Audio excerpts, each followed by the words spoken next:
Hi friends, Knife Detector here, and if you are watching this video without some type of a admission in the front of it that I've already caved in and violated my knife fast, then I'm still holding strong, and it is Monday. That means that I've gone 2 weeks and a few days into my knife fast, my goal being a month. So that's really good. That means that I am about a little less than 2 weeks away from reaching my goal. So that's a good thing, my friends. So check out this little canoe that I got recently. And you know, I can't remember where I got this canoe. I don't know if I'm getting brain fog from just not buying any knives anymore, and I'm just like feeling the stress or what it is. But I don't know where I bought this canoe. I can't think of it for the life of me. I can't remember where I bought this canoe. I wish I could tell you it was at a pawn shop. In fact, it may have been. I wish I could tell you it was on eBay, but I don't know. I've had this one for quite a while, several months. I just hadn't gotten around to doing a video on it. And now, since I have stopped buying knives, I'm going to all those old knives that I hadn't done videos on, and I'm doing videos on them. So that's what I'm doing. And let's take a look at this Romo Wilderness K-97, guys. It is 1, 2, 3, and looks like 5/8 inches long in the closed position. This is a sweet little knife with a really pretty wooden handle and brass. Look at the patina on that brass. I think this knife is probably from the 70s, might be 80s, 70s or 80s. I don't know exactly, but it is made in Japan. Let's take a look at that. Look at that blade. Wilderness K-97 Romo. High stainless Japan. Very nice. What does that say in there? That's a K-97. Nothing there. It's got that mirror polish. High. Right there. It's got that like drop point blade right there. Little bit of a clip on this one. Does it snap open? No, it doesn't. You know, this bad boy just has lost its snap, or never really had it because it hasn't had much use. So the main blade doesn't really have snap. Let's close this, or open that and then close it so you can see what I mean. No half stop, and oh, okay, it has a little bit of snap. That's actually very surprising to me. I didn't think it did. Let's open it. No real snap open. Although if I clean that up, oh, look at that, guys. Look at that. Can you see that?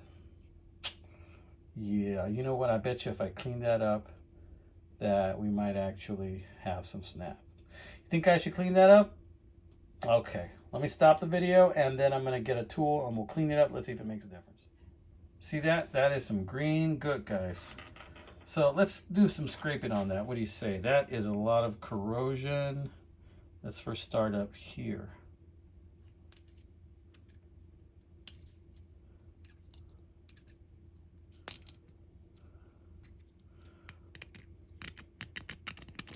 Yeah, you know, this is real crusty.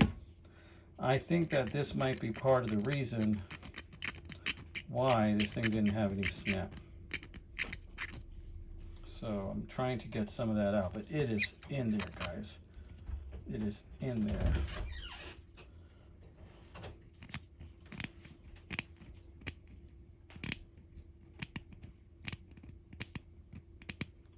So this is just a little, very little flathead that I use to try and get that stuff out. Yeah, and you know, I'm not going to get all of it out because that is really in the grains of the steel in there. And it's not a very smooth finish on this. And if you hear some noises there, that's my daughter putting one of the cats away. It's time for Tommy to go to bed. He might be meowing later, wanting to come in. So, okay, we did a little bit of cleaning there.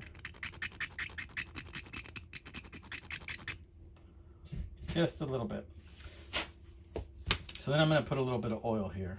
Off camera, I'm going to put a little bit of WD-40 on that. And see that? And do a little bit more scraping with that WD-40. That joint there.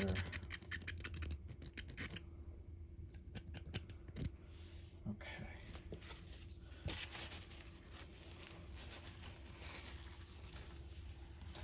So you can still see it's kind of green still, but notice how it's not a completely flat surface.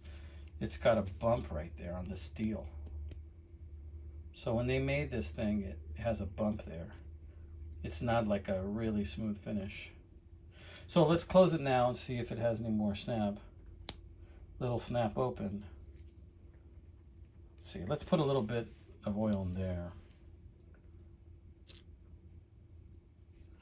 I'm gonna work that in a little bit off camera. And this is gonna take some breaking in for us to really see if it's gonna make a difference, but let's close it and see.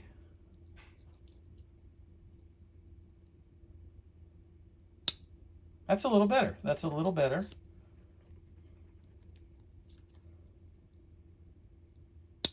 That's a little better. How about up?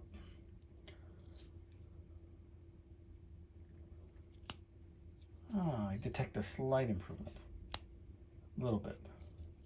Yeah, it's going to take a little bit of work in at it. But yeah, really dirty. And as you can see, there's a slight imperfection. It's bumpy there, the steel.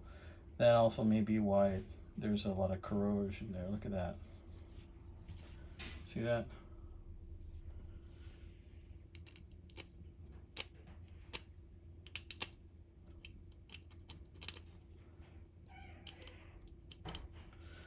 Yeah, I am going to have to go in there with some sandpaper a little bit later and clean that up a little more. But there's a lot of corrosion. There's like 20, 30 years of corrosion, maybe 40 years of corrosion in there, guys.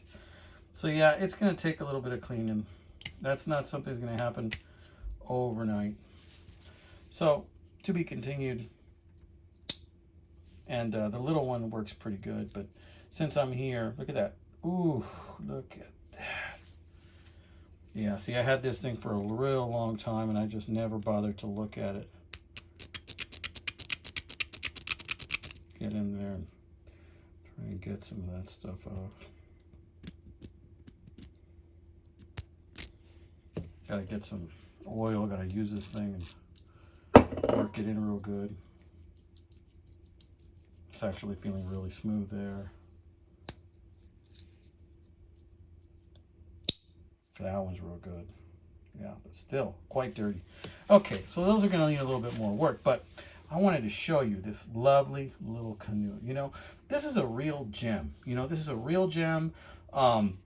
It's just a joy to have in your pocket. It just slides right in there, and you don't even know you have it. I mean, but it does have a little bit of weight to it, you know, and it's a kind of thing where you don't see very much anymore. You know, in our modern age, you know, people are going to pull out knives. They're going to be flippers. You know, they're going to be liner locks, but very few people pull out something straight out of a time capsule from the 1980s or the 1970s, guys. So yeah, next time you're out with your buddies, somebody needs a knife or to cut something, pull out this bad boy or pull out something like this. Hand it over to them and let's see what they do. Do they know to pull out the blade with a nail nick? And if not, if they've never used one, you may want to do it for them so that they do not cut themselves, my friends. All right, amigos, this has been another episode of The Knife Detector. Happy Monday to you, my friends. May this be a very generous and joyful work week for all of you. I want to say thank you to all of my new subscribers. Thank you for logging on. Hey, if you get bored, go check out some of my videos. I got so many playlists, you know, especially if you like traditional knives. That's where my heart lies, in traditional knives. So get out there, check out my Sunfish playlist, my Swiss Army knife playlist, my Schrade playlist, my Buck playlist, my Japan knife playlist, which this will go in. Go check them all out. I got a bunch. Oh, hey, and if you get an ad or a commercial in there, just let it run, let it ride. Go to the bathroom, get yourself a snack, and just let it run, my friends. Let it run like a deer. All right, this has been another edition of Knife Detector. Happy Monday, and my knife fast continues. I'm staying strong, but I'm getting weary. All right, amigos, God bless.